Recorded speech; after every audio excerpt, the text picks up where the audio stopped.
Hi friends, welcome to blueberries kitchen. Blueberries கிச்சனில் இன்றைக்கி நம்ம பார்க்க போகிறது என்னென்னா, ஒரு இன்ஸ்டன்ட் ஸ்வீட் ரெசிபி தாங்க. அது வீட்டில் உள்ள பொருட்களை வச்சே தாங்க இன்றைக்கி நம்ம இந்த ஸ்வீட் ரெசிபியை பண்ண போகிறோம். இப்போ வாங்க நம்ம வீடியோக்குள்ளே போகலாம். வீடியோக்குள்ளே போகிறதுக்கு முன்னாடி இப்போ தான் நீங்கள் ப்ளூபெரிஸ் கிச்சனை முதல் முறையாக பார்க்குறீங்கன்னா மறக்காமல் கொஞ்சம் சப்ஸ்கிரைப் பண்ணிக்கோங்க. பக்கத்தில் உள்ள பெல் ஐக்கானையும் ப்ரெஸ் பண்ணிக்கோங்க. அப்படின்னா தான் நீங்கள் என்னோடய ரெசிபீஸை மறக்காமல் ஃபாலோ பண்ணலாங்க. இப்போ வாங்க நம்ம வீடியோக்குள்ளே போகலாம். நம்ம இன்ஸ்டன்ட் கோதுமை ஹல்வாக்கு நம்ம கோதுமை மாவை எண்ணெயில் கொஞ்சம் வறுத்து எடுத்துக்கலாங்க. நான் இன்றைக்கி 1/4 கப் அளவுக்கு எண்ணெய், 1/4 கப் அளவுக்கு நெய்யும் நான் சேர்க்குறேங்க. மொத்தமாகவே நான் நெய்யும் எண்ணெயும் சேர்த்து 1/2 கப் அளவுக்கு இருக்குங்க. கோதுமை மாவு நான் 1 கப் அளவுக்கு நான் எடுத்துருக்கேங்க. இப்போ இதுக்குள்ளே சேர்த்துக்கலாம். கோதுமை மாவு சேர்த்து நல்லா மிக்ஸ் பண்ணிக்கோங்க. கட்டித்தன்மை ஒன்றுமே இல்லாமல் நல்லா மிக்ஸ் பண்ணி எடுத்துக்கோங்க. நம்ம பச்சை வாசனை போகிற அளவுக்கு நல்லா இந்த எண்ணெயிலே நல்லா வறுத்து எடுக்கணுங்க. நம்ம அந்த கோதுமை மாவை இதோட கலர்லாம் நமக்கு நல்லா சேஞ்ச் ஆகி நல்லா கம்மன்னு மணக்குங்க. பாருங்களேன், நான் சொன்ன மாதிரி கோதுமை மாவு கொஞ்சம் கலர் சேஞ்ச் ஆகி வந்திருக்குங்க. நம்ம இதில் சுகர் சேர்த்துக்கலாம். எந்த கப்புக்கு நான் கோதுமை மாவு எடுத்தேனோ அந்த கப்புக்கு 1 கப் அளவுக்கு நான் சீனி எடுத்திருக்கேங்க.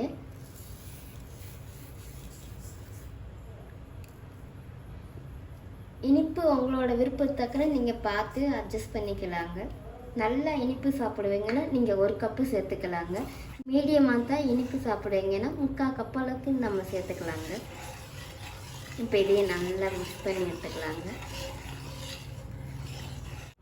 நான் இப்போ கோதுமை மாவை எடுத்த கப்புக்கே 3 கப்பு அளவுக்கு தண்ணி அளந்து சூடாக்கி எடுத்து வச்சுருக்கேங்க. இப்போ இந்த சுடு தண்ணி கோதுமை மாவு கூட சேர்த்துக்கிறேன்.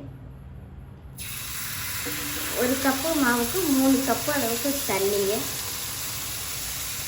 இந்த கப்புனால நல்லா நெருப்பியாக நல்லா வெந்து கிடைக்குங்க கோதுமை மாவு. தண்ணியும் சேர்த்து நல்லா மிக்ஸ் பண்ணிக்கோங்க.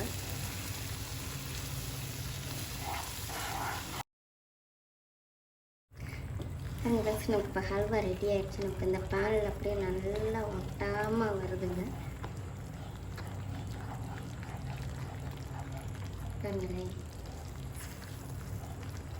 இப்போ நம்ம அடுப்பை அமுத்திக்கிறாங்க. அடுப்பை அமுத்துறதுக்கு முன்னாடி 10 முந்திரி பருப்பு,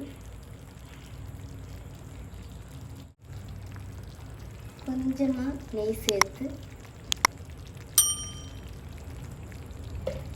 ஒரு தடவை நல்லா மிக்ஸ் பண்ணி கொடுத்துட்டு நம்ம அடுப்பை அமுத்திக்கலாங்க.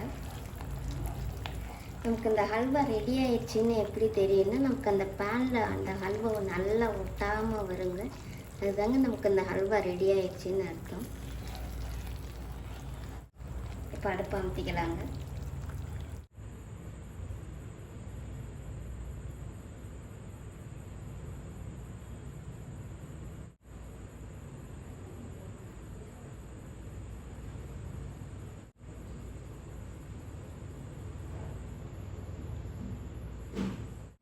அவ்வளோதான் ஃப்ரெண்ட்ஸ், இப்போ நம்மளுடைய இன்ஸ்டன்ட் ஸ்வீட் ரெசிபி அது கோதுமை ஹல்வா ரெடி ஆயிடுச்சு. வெறும் 10 நிமிஷம் போதுங்க. 10 நிமிஷத்துக்குள்ளே ஒரு அருமையான ஸ்வீட் ரெசிபி தாங்க இன்றைக்கி நம்ம வீடியோவில் பார்த்துருக்கோம். அதிக பொருள் ஒன்றுமே இல்லாமல் வீட்டில் உள்ள பொருட்களை வச்சே தாங்க இன்றைக்கி நம்ம இந்த ஸ்வீட் ரெசிபியை பார்த்துருக்கோம். இந்த ரெசிபி உங்களுக்கு பிடிச்சிருக்கும்னு நினைக்கிறேன். பிடிச்சிருந்துச்சுன்னா மறக்காமல் ட்ரை பண்ணி பாருங்கள். ட்ரை பண்ணி பார்த்துட்டு எப்படி இருந்துச்சுன்னா கமெண்ட் பண்ணுங்கள். அப்படியே ப்ளூபெரிஸ் கிச்சனை சப்ஸ்கிரைப் பண்ணிக்கோங்க. தேங்க்யூ.